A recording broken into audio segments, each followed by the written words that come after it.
Buenas tardes, en este momento vamos a hablar de operacionalización de las variables. Mi nombre, Almadelia Inda.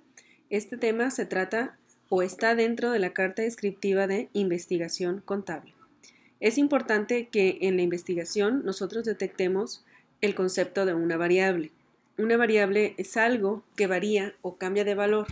Por lo general, una variable contiene algún factor decisivo en la explicación del fenómeno que queremos medir.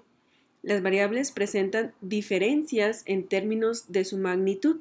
Es por ello que unas y otras se asocian entre sí en forma concreta.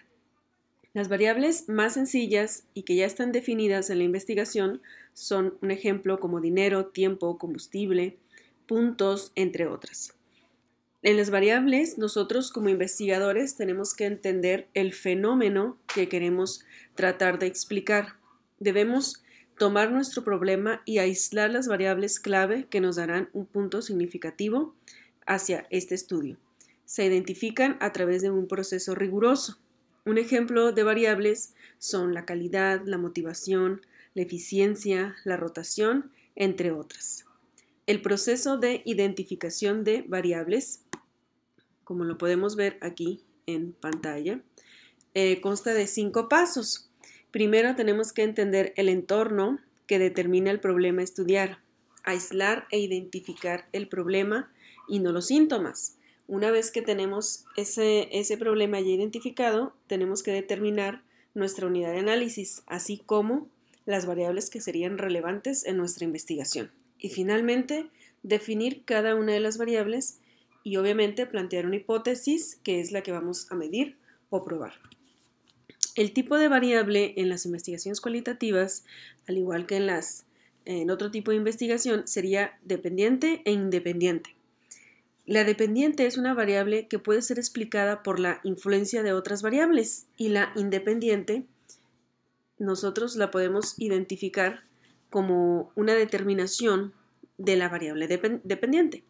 Un ejemplo sería el sueldo de una persona puede ser determinado por ciertas variables independientes como el estudio realizado, la experiencia profesional, antecedentes familiares, la escuela de origen, etc. Es decir, todos estos elementos darían forma a que la persona obtuviera su sueldo. Después de este proceso, nosotros tendremos que valorar nuestro diagrama sagital. Este es un esquema comprensivo que establece la relación que existe entre las variables que estamos analizando. En él debemos especificar una manera sencilla, clara y de forma explícita cuáles son las causas que determinan el fenómeno. Este tipo de diagramas se dividen en dos, ex ante y ex post. El ex ante nosotros lo vemos escenificado de esta forma.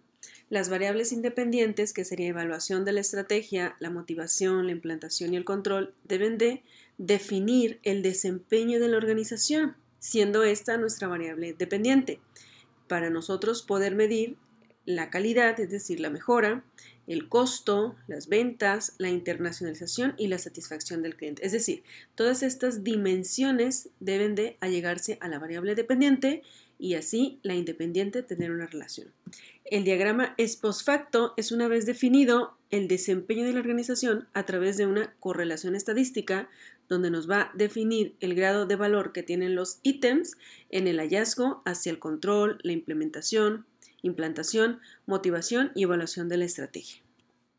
La definición de las variables, una vez que está el diagrama sagital, debemos de tener claro la relación que van a presentar las variables estudiadas y se va a proceder a definir cada una. La definición de los conceptos implica decir en forma clara qué se entiende por variable independiente y dependiente, es decir, la escena que nosotros tengamos en nuestra investigación. La definición tiene dos fases, una conceptual y operacional. De manera integral, nosotros debemos definir conceptualmente, como su nombre lo dice, a través de libros, literatura, revistas, enciclopedias, la variable que estamos analizando y también, a su vez, de manera operacional, es decir, establecer una relación entre esa variable y la dimensión.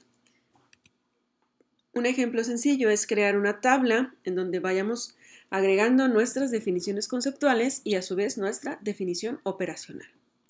A esbozo de conclusión, La definición de las variables es el primer paso que debemos realizar en una investigación. La determinación de las variables y sus relaciones debe constituir una parte fundamental en la delimitación del problema. El estudio de este proceso ha de realizarse de manera clara. El uso de diagramas sagitales pues nos viene a ayudar a clarificar nuestro problema de investigación. Por cada variable que nosotros incluyamos en nuestro estudio, debemos de tener dos tipos de definiciones, conceptual y operacional. Bueno, por mi parte ha sido todo en el tema de operacionalización de las variables. Hasta luego.